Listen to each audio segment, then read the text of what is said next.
Salut, alors bienvenue dans cette vidéo. Aujourd'hui, je vais te partager une stratégie complète de trading, notamment de scalping. Donc en détail, c'est une stratégie que j'utilise qui permet d'être rentable assez facilement. Tu vas voir, c'est une stratégie qui est simple à appliquer. Si tu débutes, c'est parfait, tu vas pouvoir faire du scalping, donc prendre des petites positions courtes sur les marchés qui vont rapporter un petit peu, mais en cumulé, ça va faire beaucoup de gains. Donc avant qu'on commence directement dans le vif du sujet, je vais te parler de la plateforme que j'utilise dans cette vidéo. C'est la plateforme Xstation de XTB. Donc XTB, c'est un courtier en ligne pour pouvoir faire du trading qui propose des actions, des ETF, du forex, des matières premières, des indices et des crypto-monnaies.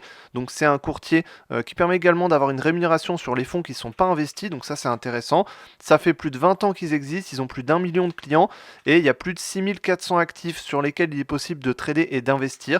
Donc on le voit ici, des actions, des ETF, du forex, des indices, des matières premières et des crypto-monnaies. Donc on peut faire du trading complètement sur cette plateforme, prendre des positions directement, on dépose notre argent dessus, on peut investir sur tous les actifs possibles qui existent et ça permet d'avoir un courtier fiable. Ils sont régulés en France, régulés en Europe, donc c'est un courtier qui est vraiment fiable, ça fait plus de 20 ans qu'ils existent. Et XTB organise un débat sur l'investissement le mardi 10 octobre à 18h.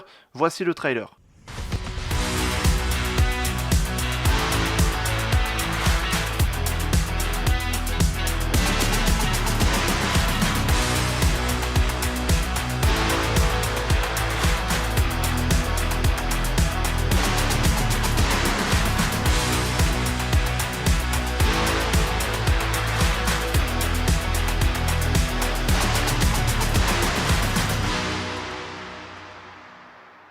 Et donc leur plateforme de trading, c'est la plateforme Xstation, donc qui est cette plateforme-là. Je retrouve les différents actifs sur la colonne ici de gauche. Donc on voit le forex, les indices, les matières premières, les crypto-monnaies, les ETF, les actions. Donc ici, j'ai juste à sélectionner un actif qui m'intéresse et ensuite je peux l'ouvrir directement dans le graphique, donc ouvrir le graphique, par exemple ici j'ai l'AUD-USD, donc le dollar australien face au dollar américain, donc j'ai le graphique ici, je peux changer l'unité de temps ici en M1, M5, donc 1 minute, 15 minutes, 5 minutes, 1 heure, 4 heures, une journée, donc ça dépend de l'horizon de temps sur laquelle on va faire du trading. Nous dans cette vidéo on va faire plutôt du scalping, donc on va plutôt aller sur des unités de temps en 5 minutes et en 1 minute, et donc en dessous il y a une barre avec la liste des positions qu'on a directement, et puis il y a d'autres fonctionnalités, notamment les actualités, le calendrier économique, les analyses de marché, il y a des formations qui sont disponibles et on peut retrouver l'historique des positions. Donc c'est une plateforme qui est vraiment très complète que je te conseille d'utiliser. Si tu veux débuter le trading et tu cherches un bon broker, va sur XTB, le lien est juste dans la description. Donc l'avantage de faire du scalping, c'est qu'on n'a pas de frais d'overnight, c'est-à-dire quand on garde une position un jour sur l'autre, par exemple du lundi au mardi, eh bien la nuit généralement on va payer une petite taxe. Quand on garde une position le week-end également, on va payer une petite taxe. Donc on paye pour que la position se maintienne en cours.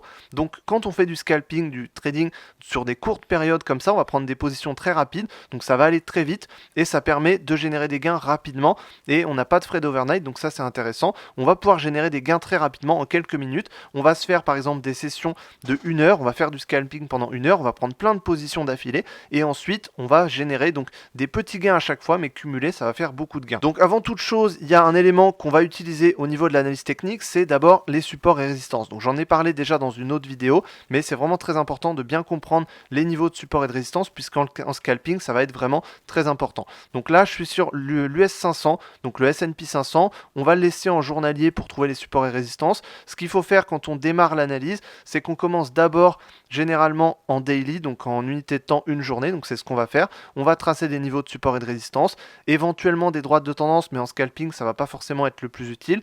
Et après, on va descendre sur les unités de temps petit à petit, donc en 4 heures, en 1 heure. Ensuite, on va descendre jusqu'aux 5 minutes, 1 minute. Donc on va le faire justement tout de suite. Donc là, par rapport au prix actuel, je vais essayer de voir où est-ce qu'il y a des niveaux sur lesquels le prix est venu et a rebondi. Par exemple, ici, on voit que le prix est venu une fois, il est venu 2 fois ici, il a rebondi, et ensuite il a cassé. Donc là, on a un niveau de résistance qui est assez important. On a le prix qui est venu une fois, 2 fois, il a cassé ici. Donc là, c'est assez bien marqué. On peut également marquer les plus bas, même s'il n'y a qu'un plus bas, ça fait quand même office de niveau de support, notamment ici, ce plus bas. Voilà, on a un plus bas ici qu'on a touché une fois, 2 fois, 3 fois ici avec ce plus bas. Donc là, on a un niveau de support. Maintenant, on va essayer d'en trouver un peu plus proche du prix actuel. Notamment par ici, on a un niveau de résistance qu'on a touché plusieurs fois. Ici, on n'était pas loin. Ici, on l'a touché. Ici, on est venu dessus. Voilà, on a eu du mal un peu. On est venu dessus. Ici, on l'a cassé ensuite. On a rebondi dessus. On est reparti à la hausse. Bon, là, c'est un peu dommage parce qu'il a été invalidé par la suite. Donc, pour l'instant, il ne va pas forcément être valide. Mais dans le passé, c'était un niveau de support important. Si on regarde par contre, on en a un ici. Voilà, ce niveau-là, c'est clairement un niveau de support. C'est un niveau qu'on est venu chercher ici il n'y a pas très longtemps. C'est un niveau plus bas, on est venu chercher ce niveau, on a rebondi dessus. On en a un ici sur le point extrême et on peut également en avoir un sur la clôture ici. Donc juste ici, on a une bougie qui se clôture. D'ailleurs, ça s'aligne avec ce point-là. Donc là, on a un niveau de support. Maintenant, au niveau des résistances, donc les résistances, c'est au-dessus du prix. On peut en avoir notamment ici, qui est le plus haut historique sur le S&P 500. Donc on a un niveau de résistance, bien sûr. Et ensuite, on peut également avoir un niveau qui est assez récent sur ce niveau-là. Voilà, c'est un niveau qu'on est venu chercher une fois, deux fois, avec plusieurs bougies à chaque fois. Donc c'est plutôt intéressant. Dans le passé, il n'est pas valable, mais actuellement, il est valable. Donc c'est un niveau de résistance qui est assez intéressant. Donc ces niveaux de résistance, ça va faire office de plancher et de support. C'est-à-dire que quand le prix va arriver dessus, on voit qu'il rebondit, il stagne un petit peu, il ralentit. Donc ça, c'est intéressant. Ça veut dire que c'est pas n'importe quel niveau. Le prix ne passe pas dessus comme ça, comme si c'était n'importe quel niveau. C'est un niveau de support et de résistance puisque le prix a rebondi dessus, il a ralenti. On le voit ici, le support c'est en dessous du prix. Donc le prix est venu ici, il a ralenti, il a rebondi. Ici, il a ralenti, il a rebondi. Ici, il a ralenti, il a rebondi également. Donc c'est les niveaux de support et de résistance qui sont valides. Ensuite, on va descendre en unité de temps. Donc on va passer, bon, en 4 heures, on aura à peu près le même résultat. Ici, si on regarde en 4 heures, on a légèrement à peu près le même résultat qu'en daily. Donc éventuellement, on pourrait, voilà, on va quand même en rajouter un ou deux. Ici, on en a un qui est assez intéressant. On est venu le chercher une fois, deux fois, trois fois. Donc là, on a un niveau intéressant. On pourrait également en mettre un ici sur le présent, mais pour l'instant, ça ne va pas forcément nous être utile. Dans le passé, on en a un à ce niveau-là, au niveau actuel. Mais pour l'instant, il n'est pas valable actuellement. Donc pour l'instant, je vais en laisser que un en H4. On va descendre en 1 heure. Une fois qu'on est en 1 heure, on a beaucoup plus de niveaux qu'on peut tracer normalement. Donc on voit ici le niveau de résistance qu'on a tracé qui est bien valide ici. Donc on va le retracer ici, on va le replacer, voilà. Si on regarde en H1, on peut en retracer ici. Alors on va en mettre un ici. Je pense qu'on va en ajouter que un en H1. Ici sur le niveau des 5560. Donc il faut aussi prendre en compte les niveaux psychologiques, donc les chiffres ronds. 5560, c'est un chiffre rond, donc c'est un chiffre intéressant. C'est un niveau sur lequel potentiellement le prix peut plus rebondir que sur un autre niveau, puisque c'est un chiffre rond, donc psychologiquement, les investisseurs prennent en compte ce genre de niveau. Donc au niveau du H1, on n'a pas forcément plus de niveaux, puisqu'on voit qu'ici il y a un range, donc le prix a rangé entre 5560 et 5670. Donc le prix a rangé entre ces deux niveaux. On voit qu'ici, il a cassé ce niveau-là, il a rebondi dessus. Donc là, potentiellement, on pourrait avoir une baisse qui peut continuer puisqu'on pourrait rebondir sur ce niveau. C'est déjà le cas ici. Et on pourrait aller sur 5430 ici, le niveau 5440, pardon, le niveau qu'on a tracé juste ici. Donc pour l'instant, on va travailler plutôt sur ce range ici. Donc on va descendre en unité de temps puisque nous ce qui nous intéresse c'est de faire du scalping. Donc ici pour faire du scalping on va descendre en 5 minutes. Donc cette fois-ci quand on passe de 1 heure à 5 minutes, il y a certains niveaux qui vont être importants, qui vont être toujours intéressants qu'on a tracés. Il y a certains niveaux qui vont plus du tout être intéressants qu'on a déjà tracés. Donc ce qu'il faut faire c'est d'abord repérer la tendance qu'on a en daily, en H4, en H1 et ensuite en M5. Donc on a vu qu'en H1 on avait une tendance plutôt neutre avec une cassure donc plutôt baissière.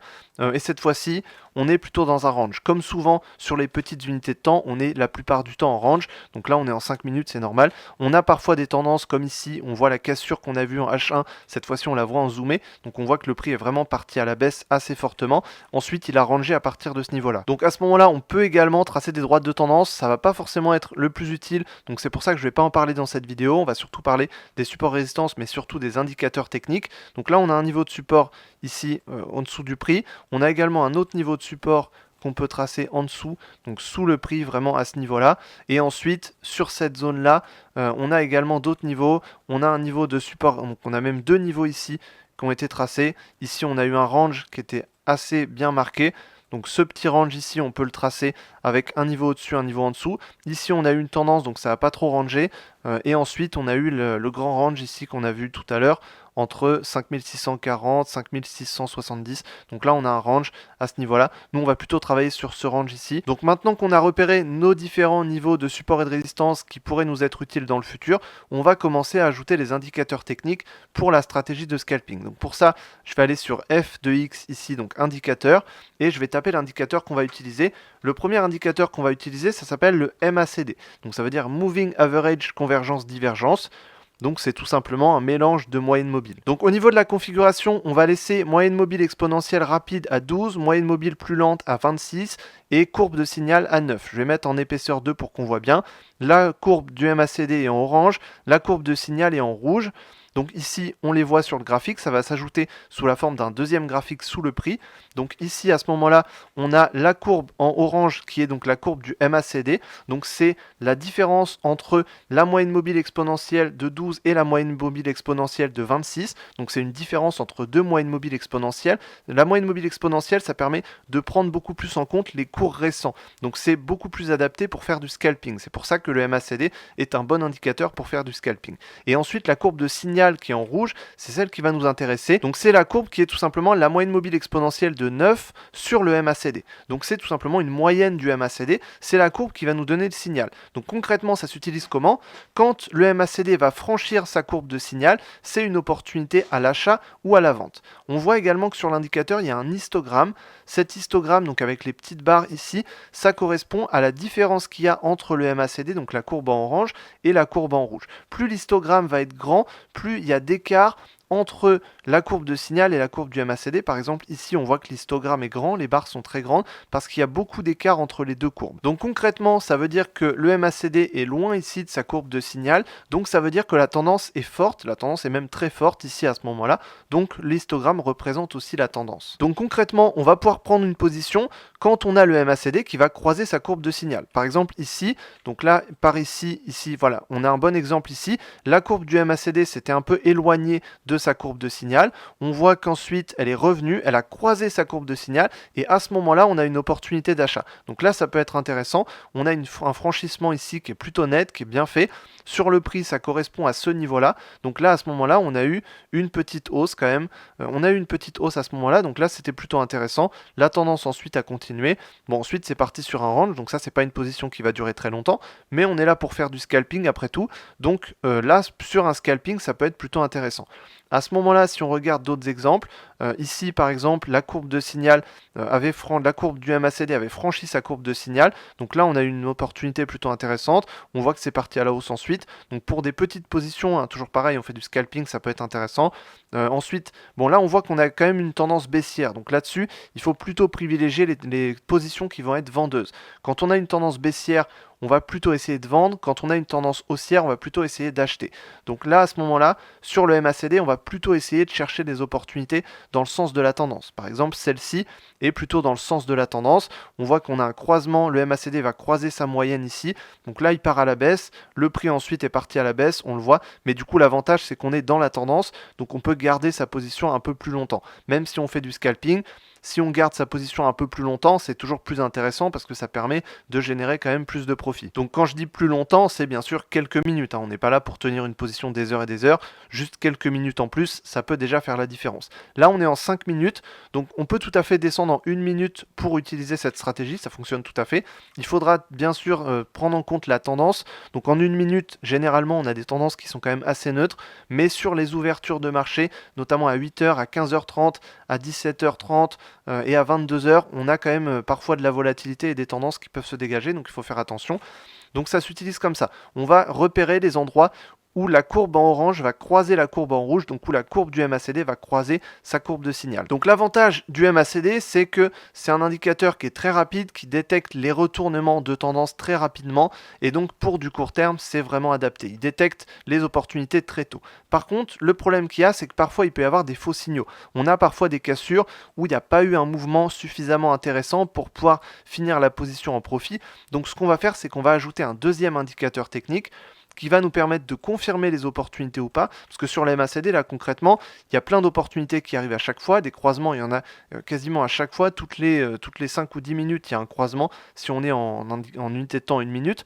Donc pour ça, on va ajouter un autre indicateur qui va nous permettre de confirmer les opportunités pour savoir où est-ce qu'on est par rapport au prix, si c'est trop haut, si c'est trop bas, si c'est intéressant ou pas de prendre une position. Donc pour ça, on va aller dans les indicateurs techniques, on va taper CCI, qui est le Commodity Channel Index. et ensuite on va pouvoir l'ajouter. Donc on laisse sur la période 14, on va le mettre en bleu, épaisseur 2, et on va l'appliquer. Ensuite, ça se présente sous la forme d'une autre courbe qui va s'ajouter sous le prix. Cette fois-ci, c'est la courbe du CCI. Donc cette courbe va être intéressante puisqu'elle va nous permettre de filtrer les opportunités que le MACD va nous présenter. Donc sur cet indicateur technique, il y a deux niveaux qui sont importants. Donc déjà, c'est un indicateur technique qui est entre 300 et moins 300. Donc c'est une courbe qui évolue entre 300 et moins 300. Et il y a deux niveaux qui sont intéressants qu'on va tracer avec une ligne horizontale. C'est le niveau des 100 et le niveau des moins 100. Donc j'ai tracé les deux niveaux. On a le niveau des 100 et le niveau des moins 100. Alors cet indicateur va s'utiliser comme ça. C'est-à-dire que quand l'indicateur est au-dessus des 100, on est dans une zone de surachat. Donc l'indicateur considère que c'est trop haut pour pouvoir prendre une position. Donc c'est pas forcément intéressant. Et quand on est en dessous des moins 100, ça veut dire qu'on est en zone de survente. Donc c'est pas forcément intéressant puisque l'indicateur considère qu'on est trop bas par rapport au prix. Donc là où c'est intéressant, c'est quand le prix, donc quand l'indicateur plutôt va être entre moins 100 et 100. Donc à l'intérieur de cette borne-là. Donc le moment où on va trouver une opportunité, c'est au moment où l'indicateur va commencer à rentrer dans la zone du milieu, soit par le haut, soit par le bas. Par exemple, quand il est en bas ici il a été en bas, il revient à l'intérieur de cette zone. Donc là, ici, on a une opportunité d'après l'indicateur technique. Et quand l'indicateur était au-dessus de cette zone-là, quand il revient dans cette zone-là, donc par le haut, là, ça peut être intéressant et on peut avoir une opportunité également. Donc bien sûr, il y a des stratégies où on peut utiliser cet indicateur technique tout seul. Maintenant, ce qui est bien, c'est de le combiner avec un autre, notamment le MACD. C'est le principe de cette stratégie. Donc ici, on va combiner les deux, c'est-à-dire qu'on va chercher une opportunité où le MACD fait un croisement avec sa courbe de signal et où en même temps, le CCI va rentrer dans la zone du milieu ou alors est déjà dans la zone du milieu. Donc à ce moment-là, on a une opportunité qui est plutôt intéressante. On a le MACD qui casse sa courbe de signal, donc opportunité ici d'après le MACD. On a le CCI qui nous indique une tendance haussière, qui nous indique donc que c'est ouvert pour une opportunité puisqu'il est dans la bonne zone, donc au milieu. Et on regarde sur le prix ici, on voit qu'on a une bougie haussière qui commence à arriver. Donc ensuite, on a eu 3 bougies haussières qui ont suivi. Donc là, c'était plutôt une bonne opportunité. On n'est pas là pour garder les positions très longtemps. Donc là, on est en 1 minute.